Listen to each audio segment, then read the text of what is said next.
Indian cricket board ने शुभमन गिल को test का कप्तान बना दिया है।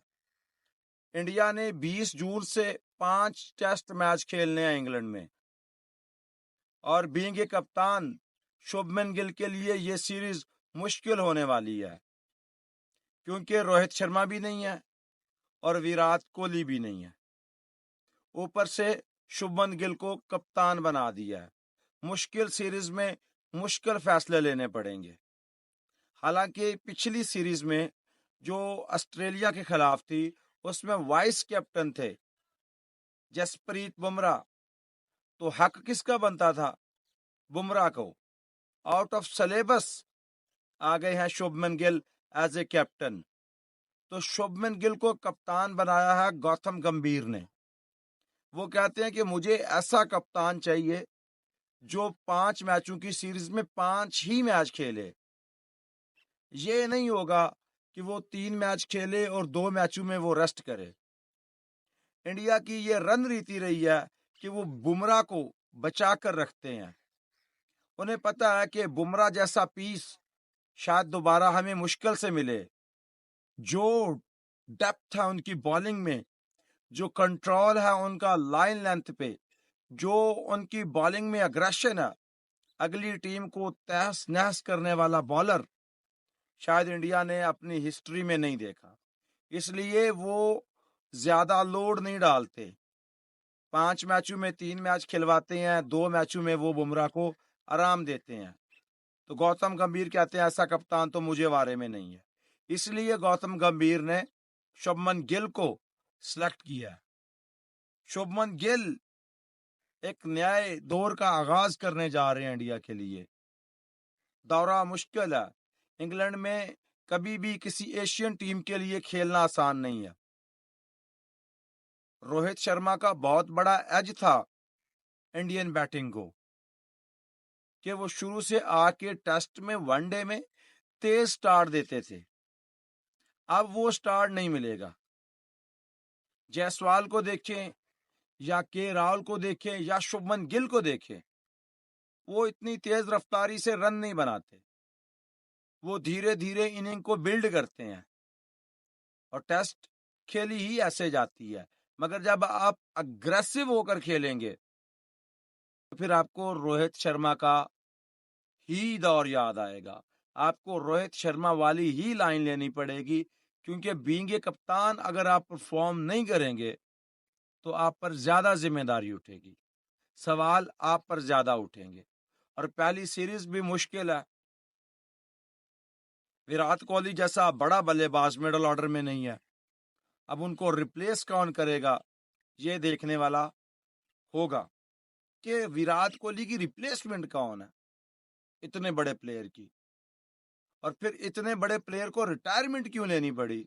शायद उसको अपनी फिटनेस का, अपनी क्रिकेट का अंदाजा था कि मेरे लिए आसान नहीं होगा इंग्लैंड में रन बनाना।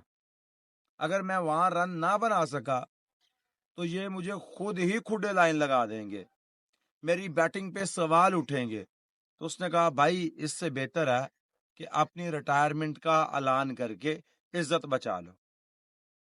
हालांकि एक समय में लग रहा था कि विराट कोहली सबके रिकॉर्ड तोड़ देगा, इवन के सचिन तेंदुलकर के भी 100 सेंचुरीज वाले। मगर 82 पे विराट कोहली की बस हो गई है। उसने कहा भाई तेरे रिकॉर्ड को मैं नहीं पहुंच सकता। क्लास भरा रोहित और कोहली के अलावा अभी और कोई नहीं है कि जो टीम को लीड कर सके अग्रेशन के साथ, स्टे करके, कूल एंड काम होके। देखना है कि इंडियन टीम रन रीति क्या अपनाती है। के राहुल डेफिनेटली दूसरे नंबर पर जाएंगे, क्योंकि Shubman Gill as a captain खेलेंगे। और कैप्टन उनने अपनी हमेशा जितनी भी बारियां खेली हैं वो एज ए ओपनर खेली हैं, और वो प्रेफर करते हैं ओपनर आना। तो के राहुल को मिडल ऑर्डर में जाना पड़ेगा। मिडल ऑर्डर जब आपका मजबूत होता है ना, अगर अनफॉर्चुनेटली आपका टॉप ऑर्डर काम नहीं करता तो सारी जिम्मेदारी मिडल ऑर्डर पे आती है। और मिडल ऑर्डर में अगर के राहुल जैसा सुस्त आदमी, रन बनाने की बात कर रहा हूँ टेस्ट में, वो बड़ा धीरे खेलता है, इनिंग को बचाना जानता है वो बंदा।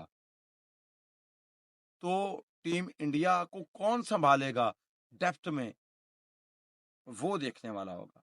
या तो पुजारा था, वो बंदा तो 4 पे डाल लेता था विकेट, कहता था भाई विकेट नहीं दूंगा, रन भले ना बने। टेस्ट में अहम ये होता है कि आप अपनी विकेट की इंपॉर्टेंस जानते हैं कि नहीं जानते। रन बहुत बाद की बात होती है, इसलिए के राहुल पर ज्यादा जिम्मेदारी आएगी शुभमन गिल की निस्बत। शुभमन गिल कप्तान है, उनको पूरी सपोर्ट है गौतम गंभीर की, तो डेफिनेटली प्लेयर भी शुभमन गिल के मुताबिक खेलेंगे। और जब हमारा सब कॉन्टिनेंट का ना कल्चर इस तरह का, जब आपका कप्तान परफॉर्म नहीं करता, जब कोई भी प्लेयर परफॉर्म नहीं करता, तो उस पर उंगली उठती है, सवाल उठते हैं कि भाई जब कप्तान ने ही परफॉर्म नहीं किया तो बाकी टीम क्या करेगी।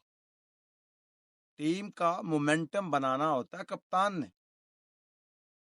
जब जब रोहित शर्मा फ्लॉप हुए हैं, रन नहीं बना सके, नाकाम हुए हैं, अगर उनकी टीम नहीं जीती तो जिम्मेदारी रोहित शर्मा ने आकर ली है कि बीइंग ए कप्तान मैं कोई ड्रेसिंग रूम को मैसेज नहीं दे सका, मेरे अपना कोई 50 20 30 नहीं है, तो मैं किस मुंह से इनसे पूछूं कि भाई तुमने रन क्यों नहीं बनाए।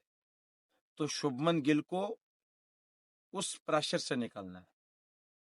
उसमें टैलेंट है, कला है खेलने की, लेकिन प्रेशर इतना ज्यादा उस पर डेवलप होगा कि उससे निकलने के लिए उसको एक्स्ट्रा एफर्ट लगानी पड़ेगी। और इंग्लैंड अपनी विकेटों पे तो बहुत लीथल है, स्पेशली फास्ट बॉलिंग में।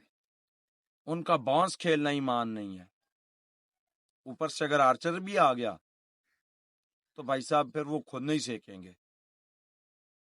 स्लेजिंग वलेजिंग तो वो कम ही करते हैं, मगर वो जितने फ्लिंट ऑफ जैसे लंबे बॉलर है ना, वो बॉडी को हिट करने को प्रेफर करते हैं। शुएब अख्तर ने कहा था ऑस्ट्रेलिया के मैच में कि जिस तरह आपको ये हिट कर रहे हैं ना, इसी तरह आप इनको हिट करेंगे तो ये आपको नहीं खेल पाएंगे। तो फिर जाफर आर्चर ने आके लबुशन को मारे थे, आके स्मिथ को बाउंसर मारे थे, कभी यहाँ लग रही है कभी यहाँ लग रही है। तो एक एक्स्ट्रा प्रेशर जो है ना वो आप पे डेवलप हो जाता है, वो प्रेशर शुभमन गिल ने नहीं लेना। एक टेम्परामेंट का गेम है, इसमें आराम से धीरे से इनिंग को बिल्ड करने का नाम कैप्टेंसी है। जब आपका टॉप ऑर्डर काम करेगा, आपका टॉप ऑर्डर रन बनाएगा, फिर आपके मिडल ऑर्डर के लिए आसानी होगी। अक्सर देखा गया है, इवन के पिछली सीरीज में जो ऑस्ट्रेलिया के खिलाफ थी, जहां टॉप ऑर्डर नहीं काम हुआ पीछे लाइन लग गई। रेडी की इनिंग देखने वाली होगी, ऑस्ट्रेलिया में अच्छा जलवा दिखाया उसने। वो अपने जलवे को इम्प्रूव कर पाता है नहीं कर पाता, नितेश कुमार रेड्डी की बात कर रहा हूँ, ये देखने वाला होगा। बहरहाल टीम सिलेक्शन पे भी नजर डालेंगे, फिर शुभमन गिल की कैप्टनसी पे बड़ी गहरी नजर होगी कि वो किस तरह के फैसले लेता है, बुमराह का इस्तेमाल कैसे करता है, शामी होते हैं तो वो उनका इस्तेमाल किस तरह करता है। हालांकि शामी ऐसी कंडीशन पे बहुत लीथल बॉलिंग करता है, देखते हैं।